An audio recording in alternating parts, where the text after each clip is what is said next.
Hey, Shan. How are ya? I'm good. You're looking good, girl. Thank you so much. Thanks for having me. You're welcome.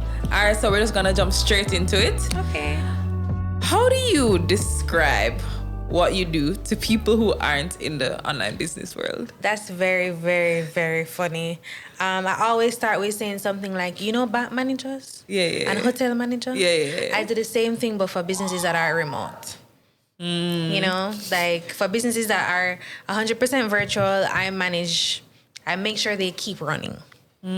So it's the simplest way I can put it. I could, like, if I'm explaining to somebody who understands, I say I help with the management of systems, team, back-end, tech, and your overall operations. And then people go, what's operations? What's operation? What do you mean systems? What's tech? that? So, I just start with what they know, which is somebody who manages a traditional space, a restaurant manager or something like that. Make sure that the business can continue so that the CEO can then focus on whatever their zone of genius is. So it's basically like a remote operations manager. It absolutely in a sense. is. Yeah, It's for online a remote businesses. operations manager. The difficulty is that because online businesses there are no regulations and things are different. So we have smaller businesses. So I'm working with people who are making anywhere between 20 to like 50,000 US a month. So they don't have the infrastructure to hire a full-time COO, a chief operating officer, or a full-time CFO, or a full-time person to do their contracts, or they don't have that bandwidth, but they do have the bandwidth to spend a couple thousands to hire somebody fractionally. And that's what my business does. We offer that. We offer that fractionally, so a portion of the day. We're not always in your business, but just enough so that you can have some success. Okay, I love that. Thank you. What's one thing people assume about the kind of work that you do that's just completely incorrect? The truth is this. So my business is my alter ego, which means that it's a part of it I don't talk very openly about. So I actually don't get a lot of opinions outside of people who genuinely know what I do. So I've always kept it very separate from my personal page. I've kept it separate from. I've just started to kind of mesh the two recently, because I think I'm in a place now where I can. But for a long time, I just never allowed opinions. I guess maybe the closest to that would be my mom, who thinks that I do some lawyer things and some online things. She's not really sure. Yeah. But that's it. Because I'm a lawyer, I have to always tell people that I don't practice what I'm doing online. I'm not practicing law. I'm not practicing law in a different jurisdiction. I do have a few attorneys who I manage their businesses, but I don't practice. So I think maybe that's the biggest misconception. People still think that I'm in a courtroom. Okay, I'm happy that you went there because you're a lawyer by profession. Yeah, I went to school for it. How you reach yourself? You go and you create a path. You go and you pursue a path that you thought you were supposed to pursue. Something that you're good at.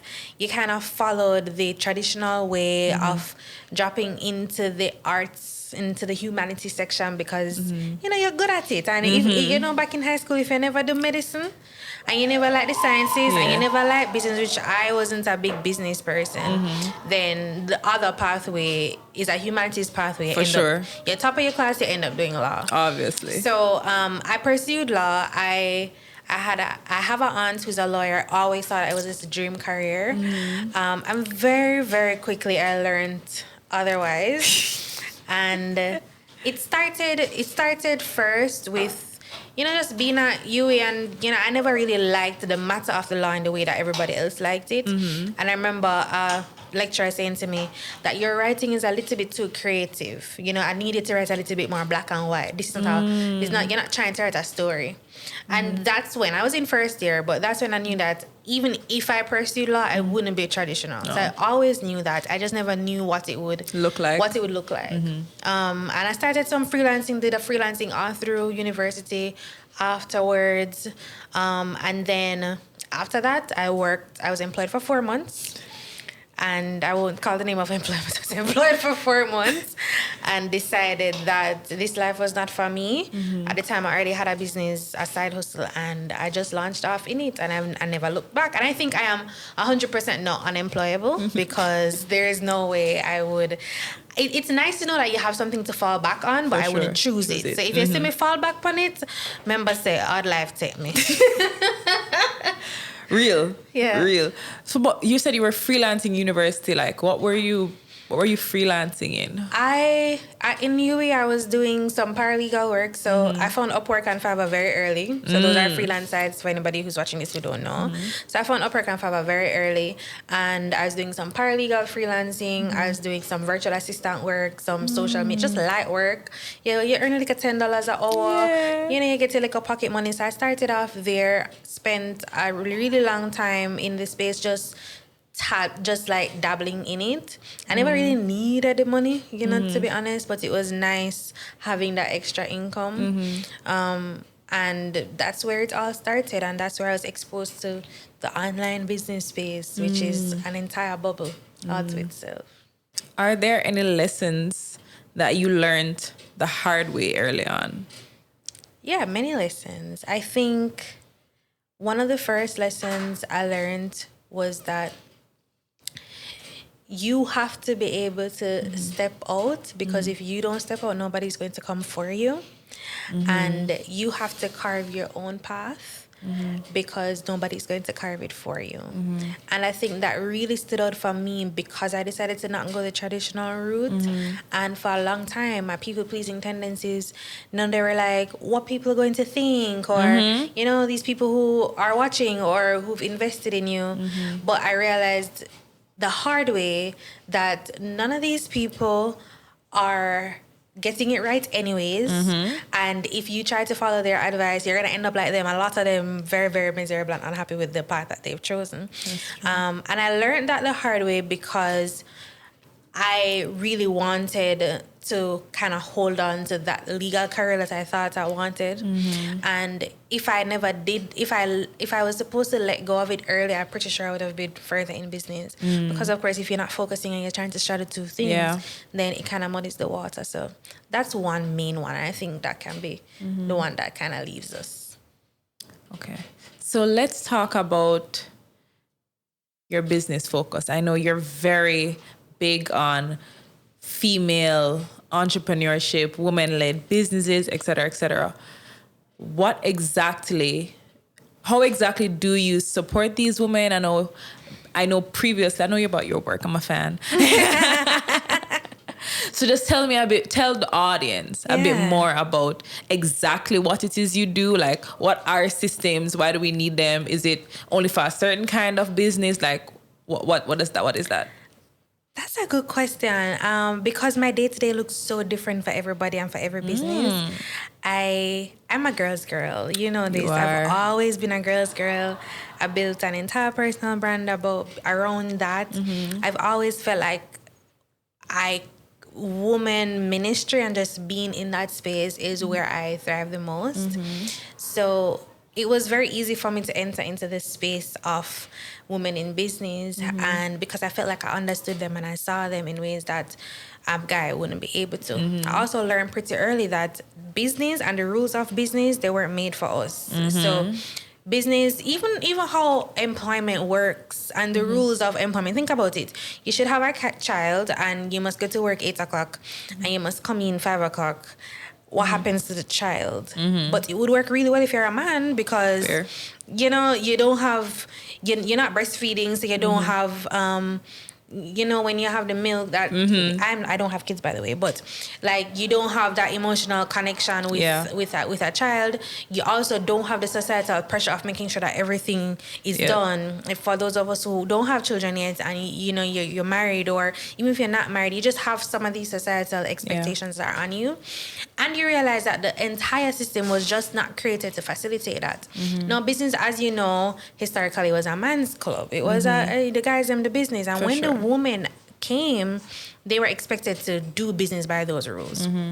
So that means that burnout was easy. It also meant that women had to eventually choose, am I going to have a family or am I going to become a girl boss in a sense? And you found that a lot of people, of course, eventually chose their families because, it's such an easy decision, right? So I noticed, especially with the type of women that I serve, that they were really good at what they did or what they do. So my client roster has service providers. And what that means, coaches and consultants or online educators. I also have lawyers and creatives. So from time to time, the roster changes, but I've had all the way from a design agency to, as I said, different law firms for creatives. I've had coaches for a gamut, like the coaching industry is a beast. So you have different types of coaches. I've had finance professionals, so bookkeepers, accountants. Whatever the business is, the management of it, especially if it's online and service-based, it almost remains the same. And so that's the background, right? These women need support in running the day-to-day so that they can actually do the things that they want to do, the subject matter of their business, right? And then, so I tackled the industry. I started, of course, with law firms. It's always easy. I've always started with law firms. Positioned myself as a lawyer who knows social media, as a lawyer who knows operations. So that was always my differentiating factor. Great selling point. Yeah, it was a good set. Like law did that. It did so much for me in that regard because they didn't have to start over any training. They're like, I don't have to teach you legal jargon. You know this already. Yes, it's a different jurisdiction because I've always targeted outside of Jamaica. So it's a different jurisdiction, but some things just remain the same, right? So so that's the backstory. And then as it relates to what the day-to-day looks like, as I said, in essence, I manage systems, teams, and projects. And essentially that is making sure that you have a way to make sure that your service is delivered, right? So for service-based businesses, they need something that can get people in. They need something that can make sure that that relationship is nurtured.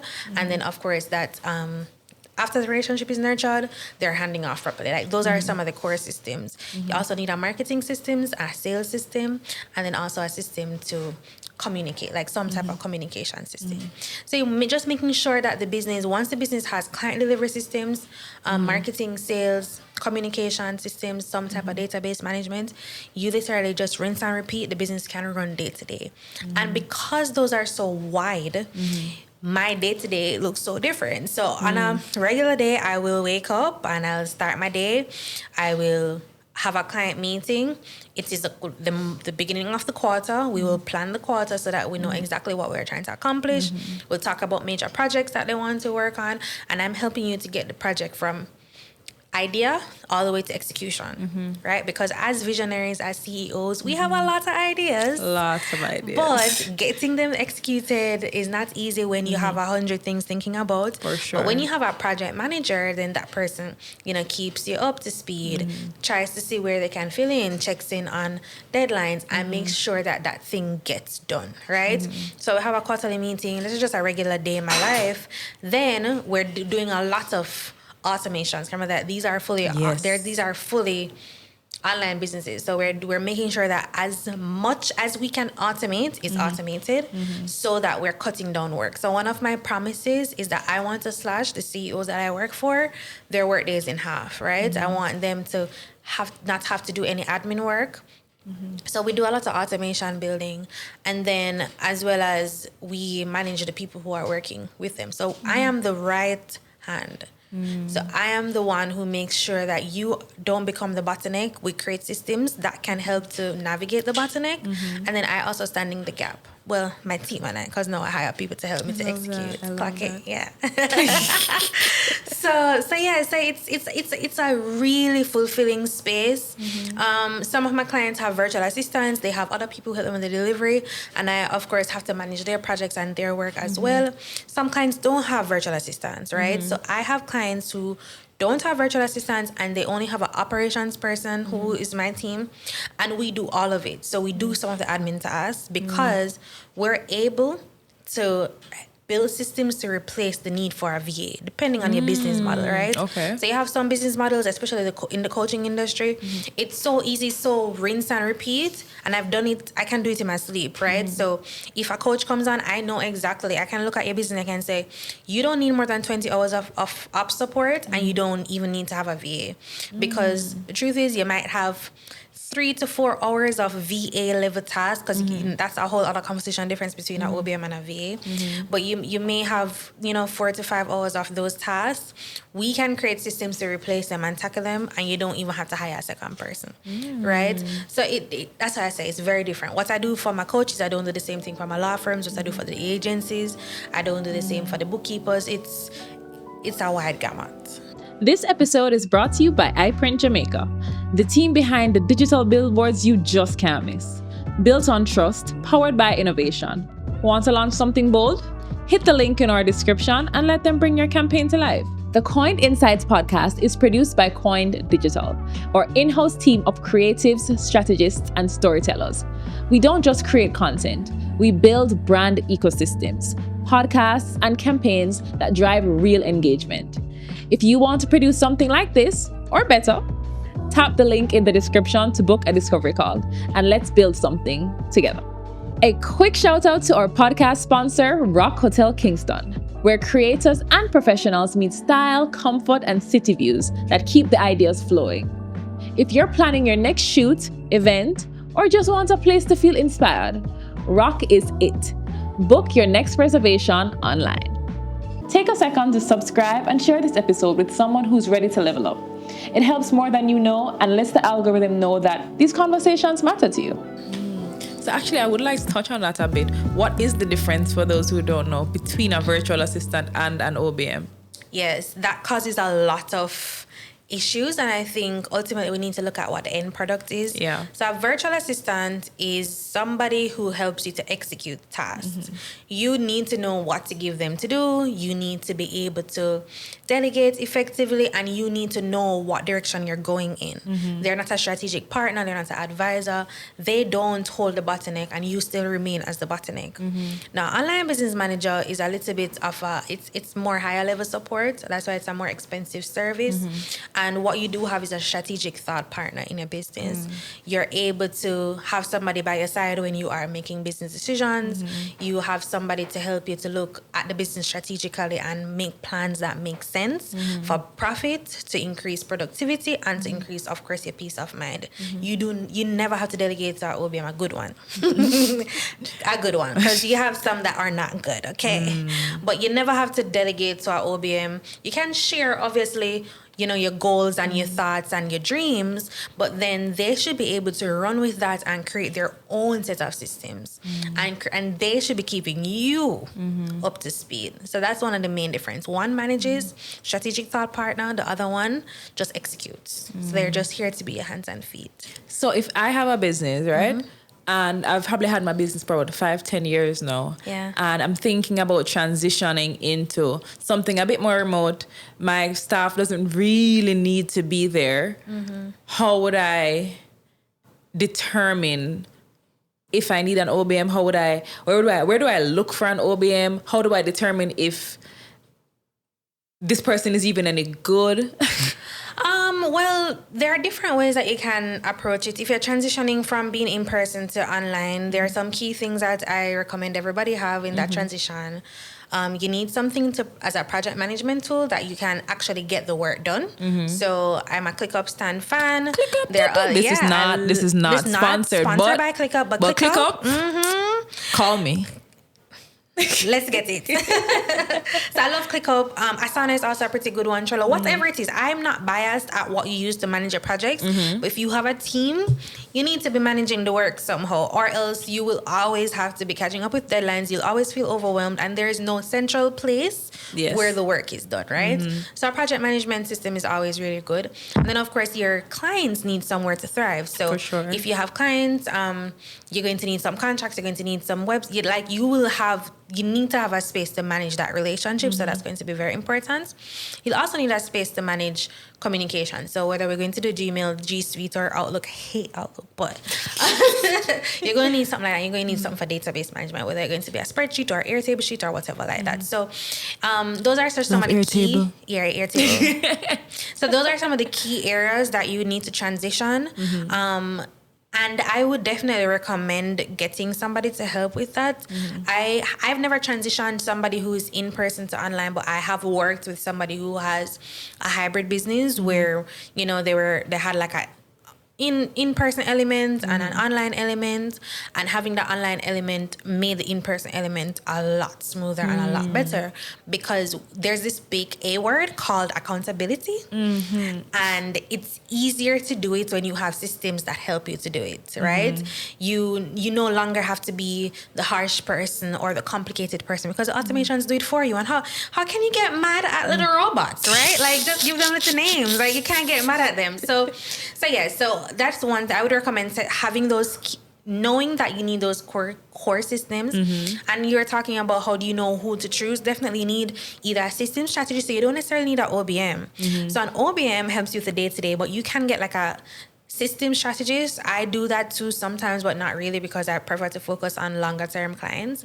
But system strategists give you one-off projects. So you could pay somebody $3,000 US, or anywhere between 3 and 5. I'm seeing like at the core. And they can come in and they can just give you all the things, build out all the things that you need. Then you get somebody else to manage it. That's something that you can do. And how do you find these people? I found a lot of people through Instagram, just searching. I found people through like freelance sites, and the good old put out a job description, put out a job application, and then we can go into hiring process, because that's also something that I do. As I said, these CEOs, they don't have the money to hire HR, they don't have the money to hire project manager. Then so I do all of it. Okay, it's like a comprehensive package. So our hiring process, after you send out the application, there's always a test project, a paid test project. I pay, if I have an issue in the business, I am paying you to solve it. I take that solution, I use it, you get paid for your time, whether or not we choose to move forward. And that helps me to weed out people really easy, because people can say anything they want to say, but when it comes to that work, man, and then when I get that work, I am plugging it into ChatGPT, and I'm saying, here are the 3 people who I gave the opportunity to do test projects. Use this rubric and give, so no emotions are involved. I'm literally getting the person who is the most logical, and I'm asking ChatGPT to check if ChatGPT wrote this, because nobody plays with me. Don't play with me. So that's one of the easiest ways I think you can find somebody to work for you, because it also ends up being on your terms. A lot of times when you negotiate with freelancers, you have to kind of go with what they want, right? But when you put out a job description, say, hey, it's a contractor role. So when you do apply, just know that it's not a full-time position. In Jamaica, we do get away with some of the HR stuff, because not having relations is good and bad. In this, it kind of works a little bit on our end for this. You don't really have people fired. Like, you don't really, it's not one of those. It's not as tedious. Yeah, it's not as tedious. In the US, though, you have to really be careful as you straddle the two sections. Yeah, the employer contractor thing is a big deal in the US. I get away with it, obviously, because I work with them, but I don't live there. So, yeah. Okay, so we've spoken about businesses. How can, for example, if I'm just a professional. I'm just starting my career. I am a manager, middle manager, senior manager, and I'm having difficulty sometimes staying on top of my tasks. How can I use maybe like a tech stack? What are some recommendations you have? How can I stay on top of my work? Also like for somebody who's not in business. So I don't own a business, but I'm a part of a business structure. Yeah, right. And I want to stay on top of my work. I always recommend Notion for that. When it comes to tech stacks, for people who are not in, I don't enjoy Notion for teams. So if you have a growing team, that's when I would recommend you moving off a Notion, because you take so much time building and making things pretty that you waste so much time. That's fair. Yeah, we don't waste time over here. We are very efficient people. But if you're a single person, you maybe have one other person working with you, or you're managing a small, any under 3 people, Notion is really good. It's easy. The learning curve is, you can get a template and you can customize it. It's clean. It is. I love Notion too. You can just have a simple to-do list. But I think more than anything, you need to have some form of accountability, whatever that is.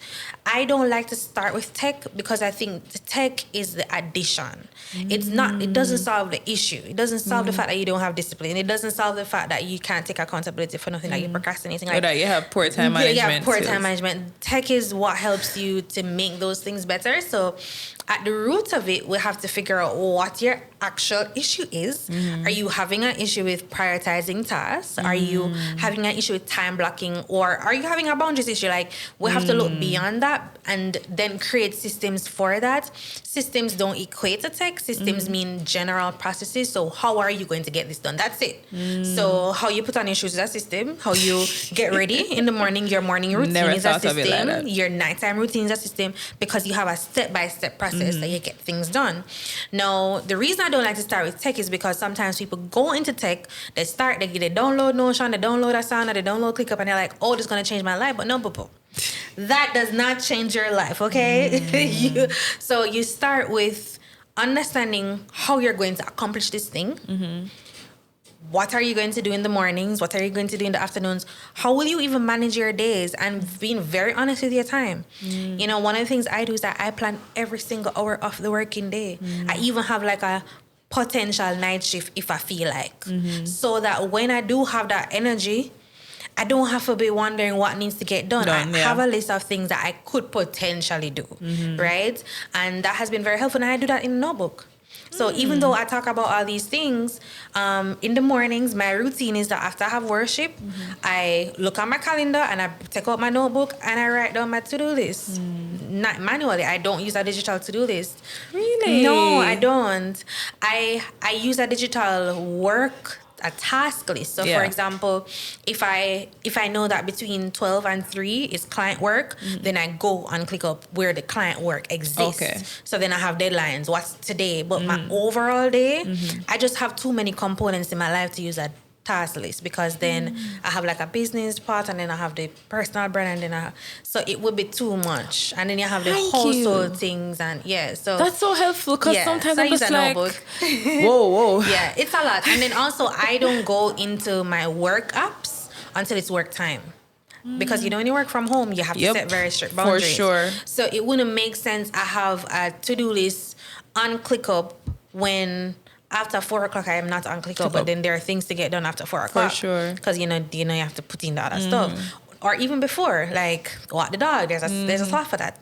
There's a slot. Call my mom. There's a slot for that. And if she call out of the slot, I tell her I can call you back because I know you're a slot. Well, I don't know if she knows that she has a slot, but well, she's gonna know after this episode. She will watch it. I promise you. My mother watches too much. Obviously, watch her baby. But yeah, I hope that answered the question. If not, you can talk to me afterwards. I'm always great. I mean, pretty much you did. Yeah. Because I think a very important thing that you noted is tech isn't going to solve the problem. No. So if you have poor time management, if you have a difficult time prioritizing tasks and stuff like that, tech is not going to fix the issue. If you have people-pleasing tendencies and you cannot say no, tech is not the solution. Yeah. You got to go to some therapy. We got to get some healing, okay? An app will not fix your issues. That's so true. Similarly, I mean, growing up and we're in computer class, we always heard, if you put in foolishness, you get back foolishness. Absolutely. And that's still what's going to happen today. So, sure, we have AI, we have ChatGPT, we have all these AI tools. If you need to know what prompts to give it. Exactly. Because you and I could be using it, but I'm going to get a completely different. ChatGPT is going to be one of the most revealing things. I always say it because it really will show up who actually have sense from who don't have sense. Because the use of it, the access to it, everybody has access to. All of us kind of dip on a plane, like an equal playing field. But then it's what you feed into it. That's what's going to set you apart. It's the use. When I hire, I say to them, feel free to use AI because I'm going to be looking out for your use of AI. For sure. And I want to make sure that it's 2025. You better know how to do it. You better know how to put in a good prompt. You need to know how to use it properly. And if you don't use it properly, I'll know. It will show. And you can't work with me. So. Zhara-Marie is giving away 1 copy of her Abide Reset, a 7-day devotional and planning guide for ambitious Christian women who feel overwhelmed, spiritually dry, and unclear how to move forward with clarity. You'll get daily devotionals, journaled and reflection prompts, simple guided planning, and a printable and digital Google Docs template. To enter, ensure you're subscribed to the Koined Digital Studios YouTube channel, follow Koined Insights Pod on Instagram, and comment below. What area of your life needs a reset right now?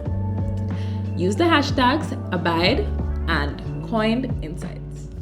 Okay, let's dial back a bit. So we spoke before about the work days obviously being designed based on men's cycle, how men work. I mean, obviously because the early workforce was men. Absolutely. You know, there was no stopping point to be like, oh, you know, like let's design this for women. I mean, maybe we put in maternity leave, but then again, I don't think we are where we're supposed to be in many countries where we're supposed to be with maternity leave. So tell me about how women, not just entrepreneurs, but even just women working in the professional world, tell me about our cycles. Yeah, I love cycle syncing and cycle syncing. Yes, the cycle let's syncing. talk about cycle syncing. I'm not super duper like nerdy when it comes to it, so I don't know all of it, but I do know that at different phases in our cycle, I don't want to call the words and call them wrong, because I know you people on the internet like to drag people, okay? But there are times when we're more productive. I like to think that anywhere in the ovulation phase, you're more productive. For sure. You have more energy, your skin is glowing, Yeah, your ideas are flowing. That's and I tap into that stage to create anything new. So that's my creative week. We normally get about a week, 5 to 7 days. And I use that stage to create any new process. And then there's a stage that happens after that when you start PMSing. Is that the luteal phase? Luteal phase. And when you start PMSing now and you are grumpy, you don't like how you look, and you're slouchy, guess what? You will rely on the systems and the things that you created in the phase, in your ovulation phase, because that's when you were the most creative. So I use those phases very, very strategically because, and then of course you have period week when you actually are menstruating and you want to be operating at 10% or 20%. For most women, everybody's cycle is different, and that's why it's called cycle syncing. You sync your cycle to your workload. Yep. And even if you're not a business owner, you can do something like this, right? Because you let's say, for example, you have new projects to kick off, you can decide, okay, I'll kick it off then, or I'll create a system where, because I know that, so okay, for example, when I do work for the 4 months, I don't really have enough working experience, but I do work for the 4 months, right? I remember one time I created a system where I knew that the 8 to 5 thing, it was a facade. There's no way you can be productive for all those hours. Impossible. Right, it's impossible. So what I did was I broke down the 3 types of tasks that I was doing. There was like intake, there was actual research, and then I was working on a backlog project. So you had to do the intake, talking to people, you had to do the research and the digging, and then you also had to do like the writing up, right? So I broke those down. So my system was that I'm breaking them down into days, and I'm breaking them down into sections of the day. I know myself, and knowing yourself is going to be really important. I'm a morning person. After 2:00, do not ask me to do anything that's going to take any spark of energy, right? I'm just doing at that point. I'm not thinking. So when I created that system, I was at my best, right? No, when I'm at my worst, or when I'm at my, not really worst, because, you know, but you're not at 100. When I'm not at 100 and my body is saying, just sleep. Just sleep. Just go lay down. Yeah, just go lay down, girl. Then what's happening is that I can't, because we got to work. For sure. But because I made that system in week 2 or within that time, then that system carries me. I don't have to now think about what I need to get done. I don't feel like I need to write things down, but it's already written down. It's already put somewhere. And you create systems for days like those. So cycle syncing is beautiful. You also have like times when you're much more focused, times when you must do content creation versus times when you must just be doing ideation. So understanding how your body works, for me, I have a very irregular cycle. So I can't plan it to the T. I have to I have to feel it. I can't. The dates don't work for me. But the dates work for some people. Yeah. And if you're one of those lucky ones, I do recommend just trying it out. Just go and do your research about cycle syncing. It's definitely life-changing. For sure. I actually tried it and I was like, wow, this is it's life-changing. Because I think a very big thing is we don't understand our bodies. Yeah. A lot of the times. And I think we also hold our bodies to the standard of men who don't have the same cycle as us. And so it's just like, why am I so tired? I just want to sleep, but I have these deadlines and I need to do this and I need to do that. But then I realized there's one week where I'm just like, I'm on fire. Like, you're on fire. I'm working. I Just can do knock it focused out. work for hours and hours and hours, and I'm good.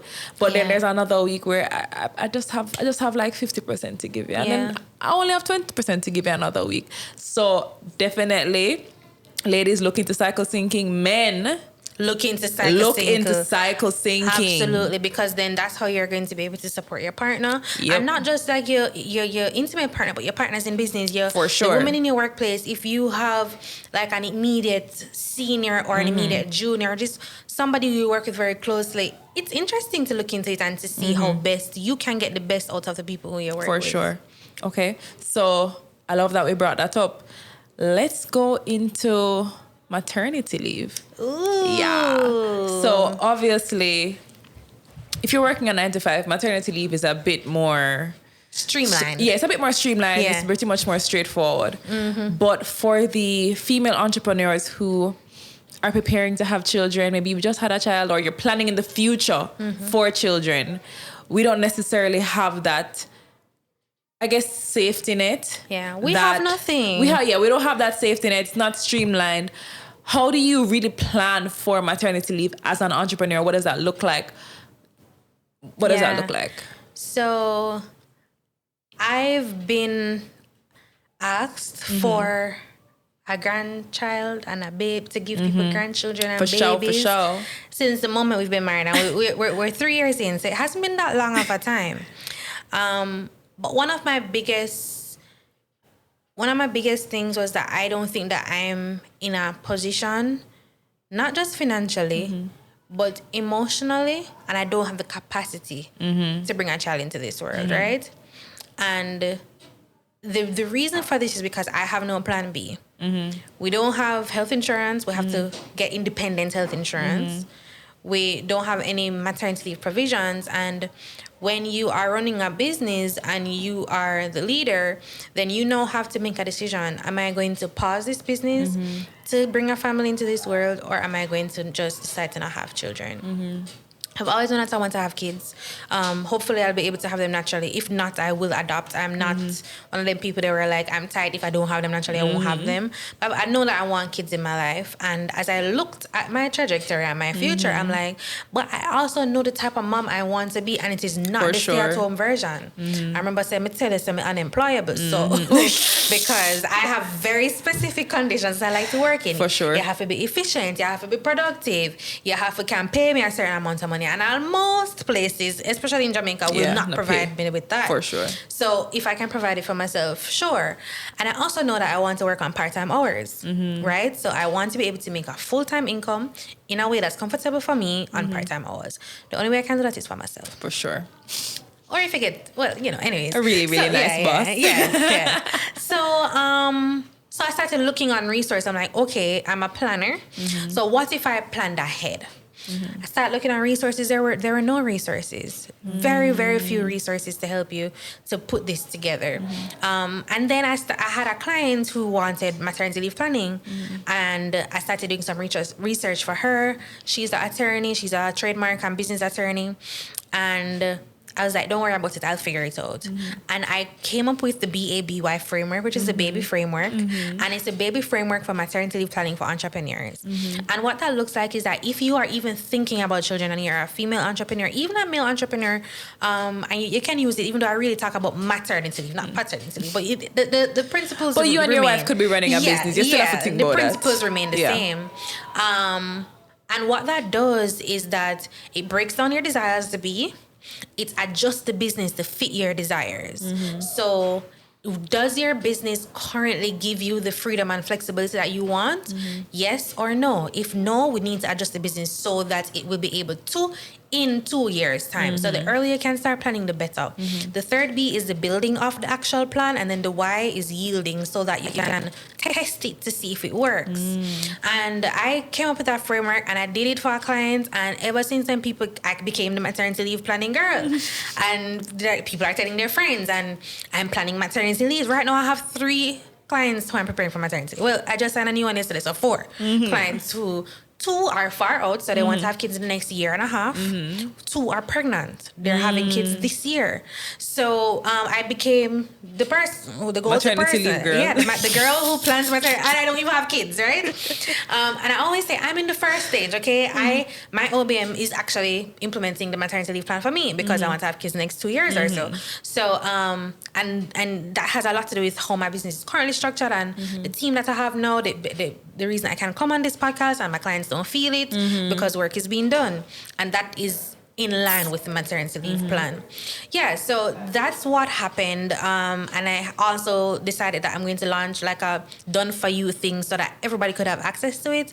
Because you might can't afford my retainer or you might can't afford this maternity leave planning because it is a high ticket offer, but you may be able to spend $500 and get the done for you, the do it yourself kit and just go with it. So. Okay. What is a mindset shift that is going to be important for women as they prepare for maternity leave? That you do not know the version of yourself with a child. You don't know her. She's a stranger. She's a stranger. She is a stranger, and you need to put plans in place to give her the ability to make great decisions or to give her the spaciousness to do what feels good to her in that moment. So that's why we plan with space. We plan with room. Some women will say, oh, I'll work all the way up to the time I'll be fine. No, you do not know. You may be. Yeah. And we pray that you will be, but you just don't know the version of yourself. Yeah. So we plan for her and then we give her the freedom and the flexibility to make those decisions then. That's the biggest one. Okay, that's very important. All right. I'm going to ask, shifting more into you as a businesswoman, what's one belief about business that you held 5 years ago that you no longer hold today? That it's hard. Because you have too many? Or why I don't think it's hard? Because life is hard. I think. Oh, that's the answer. Yeah, the answer is that business is hard. Okay. I used to think that. I don't think that anymore. I think life is hard. That's true. Life comes with circumstances. Life comes with challenges. Life comes with expectations. What's hard is working on you. So the emotional intelligence, the leadership, the boundaries. That's the hard part. The part out the business is like learning how to not be indecisive.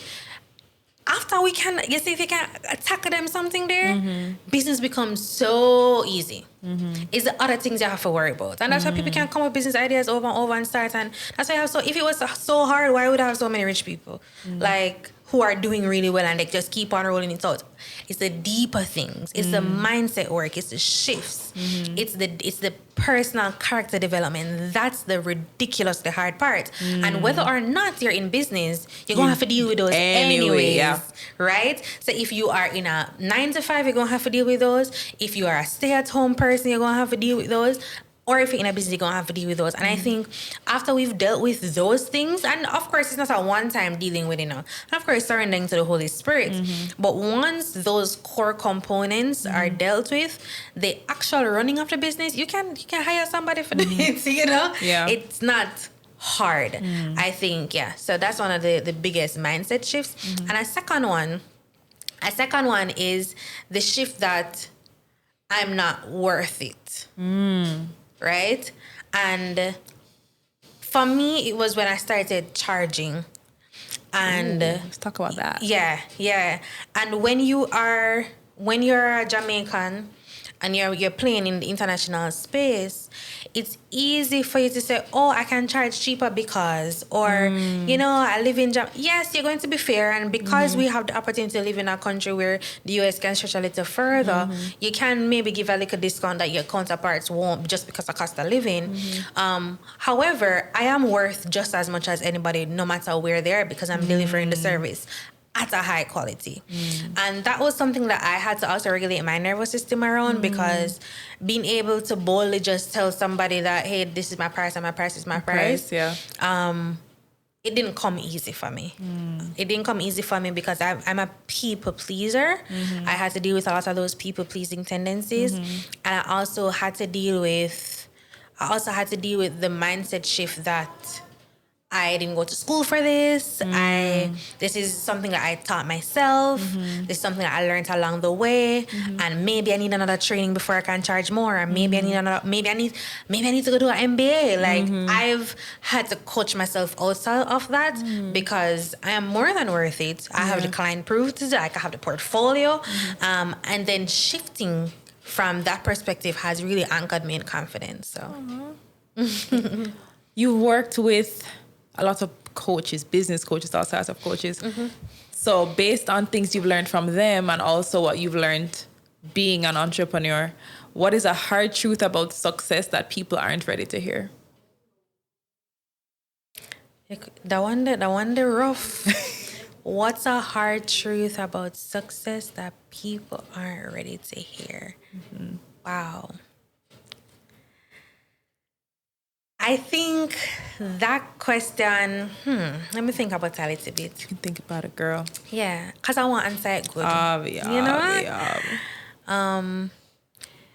That success is going to take so much from you that money can't give back. So as you climb the ladder and success, let's rephrase it. Let me rephrase it just because I kind of did confuse myself here. Cut out that part then. Okay, let me ask you again. Yeah. What's a hard truth about success that people aren't ready to hear? Okay. I got it. People aren't ready to hear that success is more than financial. Ooh. I think, it's more than financial. And I think because when we think about success, especially when you're trying youth and you just are trying to climb the ladder and you're just trying to be the best that you can be, it's easy to focus on the financial success. But for me, success is very holistic. For sure. And until we see it as holistic, we'll always be searching and we'll always be going around and around. And I think in pursuit of holistic success is something that challenges you in every step of the way. Like in every realm, it's going to challenge you. And because it's going to challenge you, you have to be able to deal with those challenges. You remember those issues that we spoke about? The boundaries, the people-pleasing, the insecurities, the leadership skills, the making sure that you are working on your confidence, you're speaking, like those things. You're procrastinating, like those things are going to get dug up as you climb the ladder, right? And if we keep on focusing on the money, we'll sell our soul. We'll do things that we never want to do. And of course, we'll not be always in alignment with what our purpose is. So I think true success is financial, it's spiritual, it's emotional, it's being well-rounded as a person. And if more people were focusing on that, we would have better millionaires, I think. That's true. We'll just have better people who focus on holistic success. So that would be the one thing. In moments of overwhelm, what's something that you tell yourself to keep yourself grounded?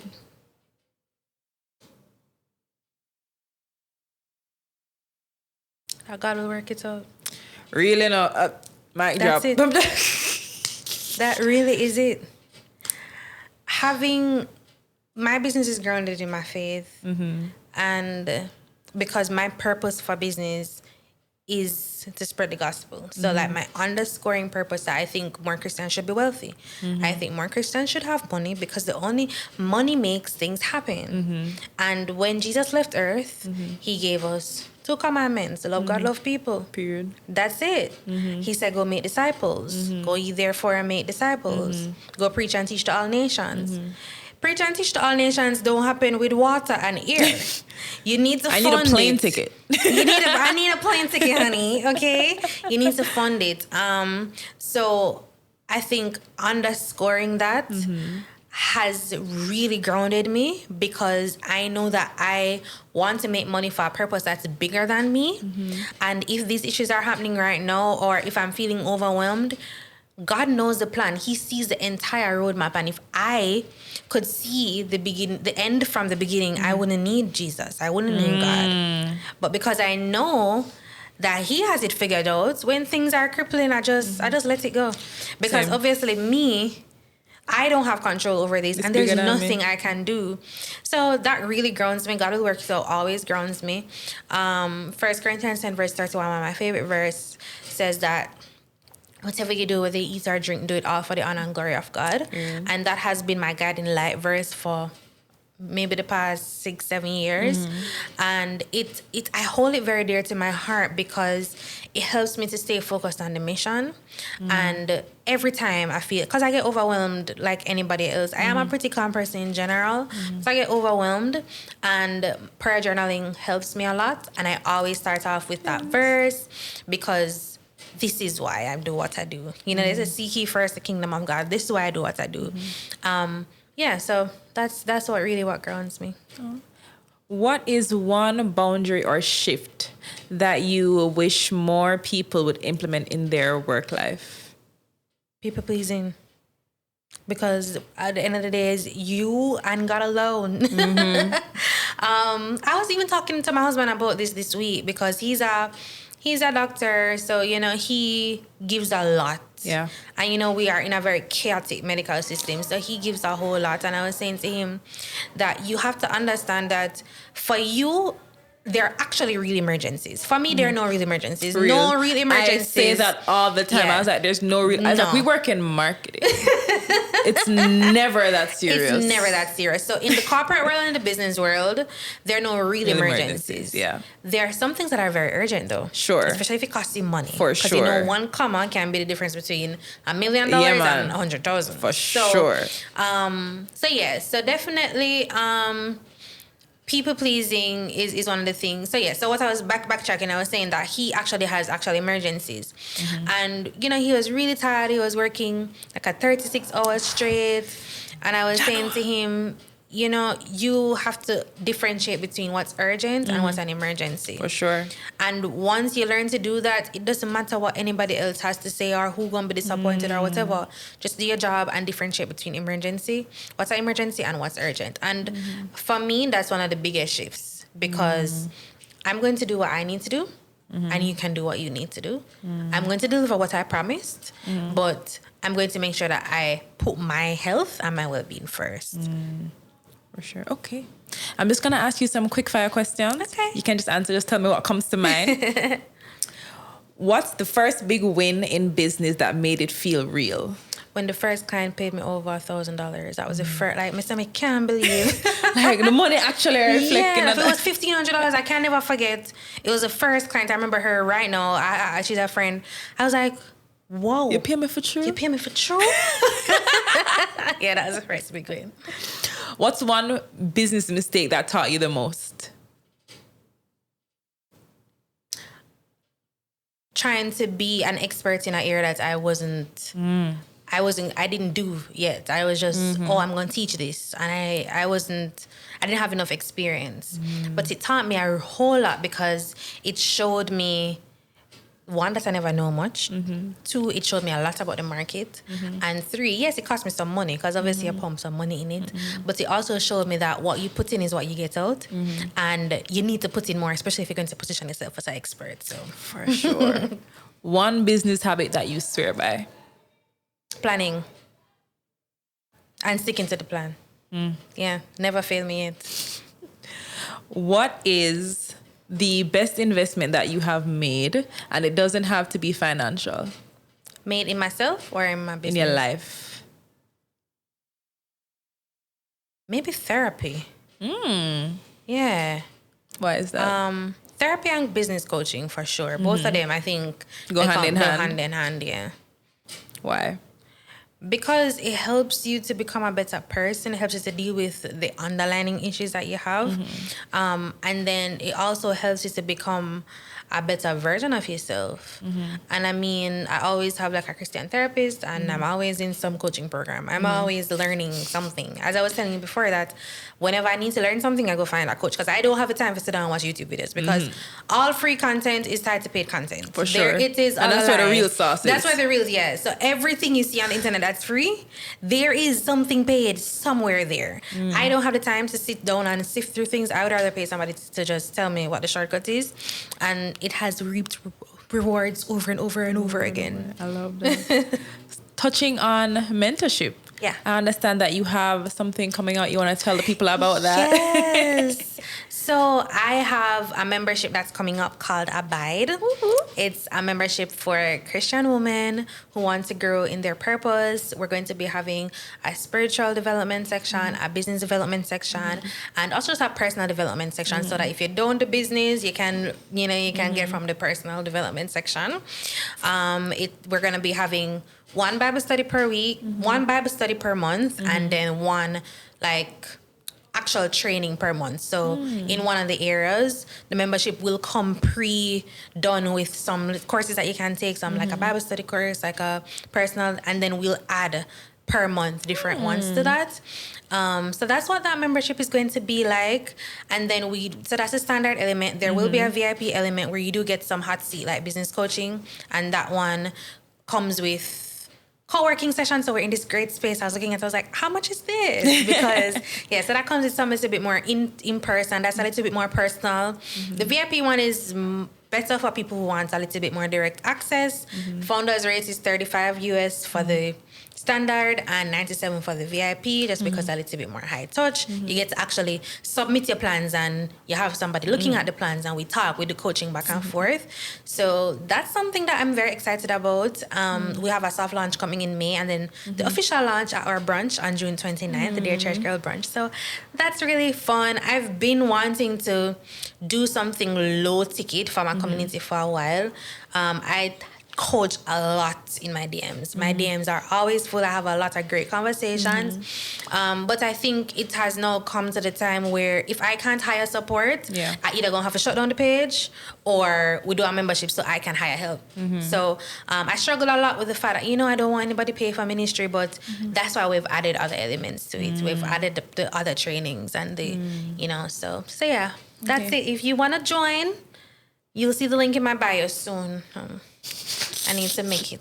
This beautiful space that she mentioned, by the way, we are filming at the beautiful Rock Hotel in downtown Kingston. Woo, woo. It's so nice here. It's actually my favorite hotel in Kingston, seriously. So nice. I've never been. And when I stepped in, I was like, this feels opulent. And as you know, I like feeling opulent. We love the opulence. We love the opulence. But it felt really nice. And I'll definitely be back. Thanks for hosting us, Rock. Yeah. Something I really love about this hotel is they have incorporated a lot of artwork from local artists. Yes. So most of the artwork that you see, the finishings, all of the artwork that you see are from local artists. That's so nice. And I like how it feels like a space for co-working. Yes. It feels like a space you can come, I don't know, me, I was a digital nomad vibe, even though we're not really going nowhere except around town, right? No Kingston. But I really like it. So thanks for hosting us at Rock Hotel. Okay, last question. Is this the last question? Let me think. I have a bonus question for you. Then I have one more question that I think you answered already, but I'm just going to give you the space to, give you a look at razzle-dazzle. Bonus question. So people are listening and they're like, oh my gosh, Zara works with these people overseas. How do I do that? Where do I find clients overseas? How do I position myself? How do I do that? That's maybe the most frequent question I get. Of course. It's definitely the most frequent question I get. I think tackling the overseas market has to start being it can't be a volume game from the get-go. It has to be, you have to look at small quantity, high ticket, right? having a service is a great way to get in. For sure. Products are a little bit trickier. I did try the product thing, never loved it. Stopped it as soon as I could. That's a business lesson. You really have to do the business model that worked for you. But the business model that I found worked really well was low volume, high ticket. And high ticket for me just mean anything over $1,000, right? High ticket for my clients are going to mean anything over $5,000. Another key component is to position a retainer offer. I like to stay paid. For sure. Don't like one-off projects because you pay me, then you ghost, and I have to keep on marketing. I don't love that. So I learned really early that what you needed was, I've always started my business pages from zero. I create a new social media page, Instagram, Facebook, LinkedIn, whatever.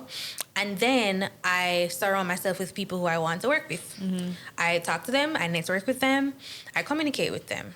And then really, when I was just starting off, I only needed 3 clients to pay me $1,500. Real. That was like 3 times what I was getting at a lawyer anyway. So if 3 clients, that was $4,500. That was $4,500. No starting attorney makes that. They barely make, so I'll tell you for them. Them don't make money, guys. Especially when you're in year just one. starting, yeah. Right. So I quickly realized that it's math. And how marketing goes is that you have there's a conversion rate anywhere between 1% and 3% at the highest level. Now, if you're just starting off, your conversion rate is going to be under 1%, maybe 1% at the highest point. I did the math. How many people do I need to have to get 3? And it wasn't that much.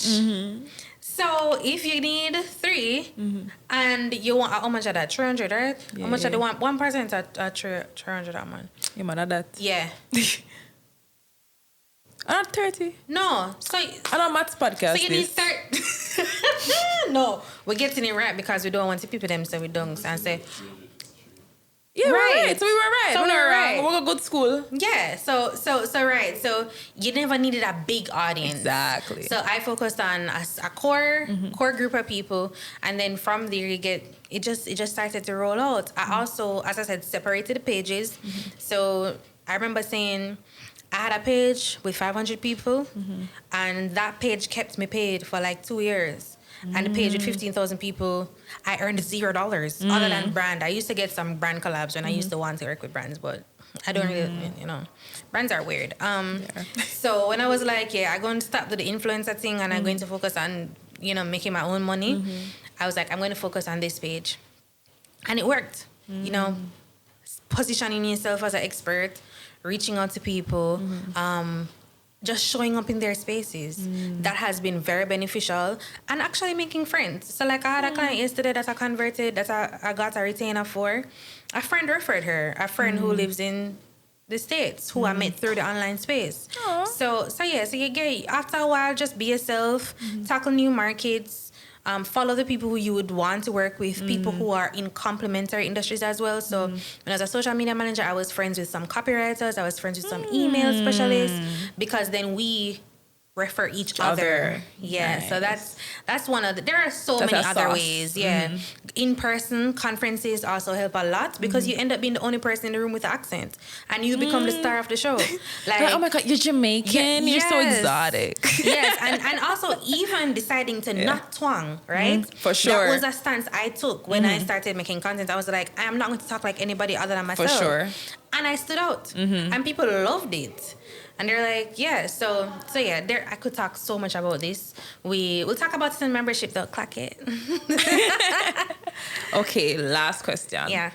Outside of the Abide membership, what's one thing you're excited about right now?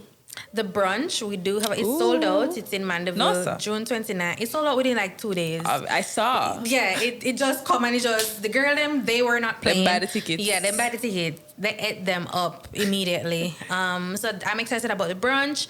I'm also launching the maternity leave toolkit. So I'm excited about that. My life is in compartments. I have the business and I have the personal brand. It's the membership is the first time I'm actually combining them. So I'm excited to see how that works. It's also experiment. I'm pretty known on my page for trying things and deciding if I don't want to do it, me not have no shame. Me say, I never like this. Thank you very much.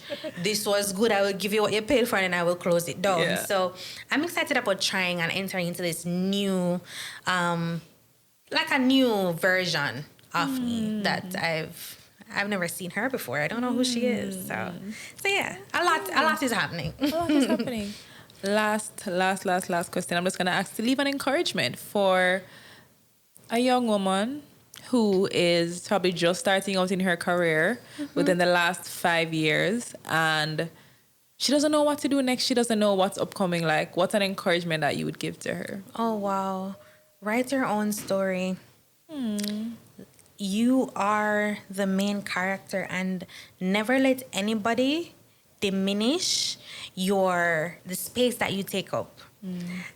You're the main character, you're the author, you're all the supporting characters. It's your own story. Never allow somebody to narrate that for you. So whichever direction you want to go in, it's never too late to switch. It's never too late to start over. Nobody is looking. You are actually overthinking, okay? Walk in the purpose that God has for your life. It will all work out. It's just cause and effect. You put in what you get out. Go for it. Try it. Don't allow fear to cripple you, and make decisions that will fuel the life that you have designed and the life that you desire, not the life that somebody else told you to have. That's beautiful. Thank you, Zara. Young men, this applies to you too. Thanks for having me. Thank you so much. Yeah. You know, we could have sit down here. We could have sit down here, yeah. Just tell the people we can find you so we can go home. You can find me at You can find me at Zara.Marie on Instagram. That's where I hang out. I am very responsive. I'm always there. I love talking to people in the DMs. You can also find me on Adventures of XYZ on YouTube. And I have a new YouTube channel that's produced by Koined called Zara. What channel name again? Zara-Marie. Zara, it's together. Zara-Marie Business Operations. I think it's called Zhara-Marie. If you type it in, you'll see it. But that's like my new venture, because we're trying to do some business, the long form content. For sure. That's been amazing. The quality is epic. I'm not used to them quality here, people. May I tell you, I'm just used to, like a phone, you catch it up like that. But man, to the Koined, they put their foot in it. The production is on point. So shameless plug and advertisement, put them, okay? Pay the full price for the package and don't ball on the people them price. Real client testimonial, guys. Thanks. Thanks for coming. You're welcome.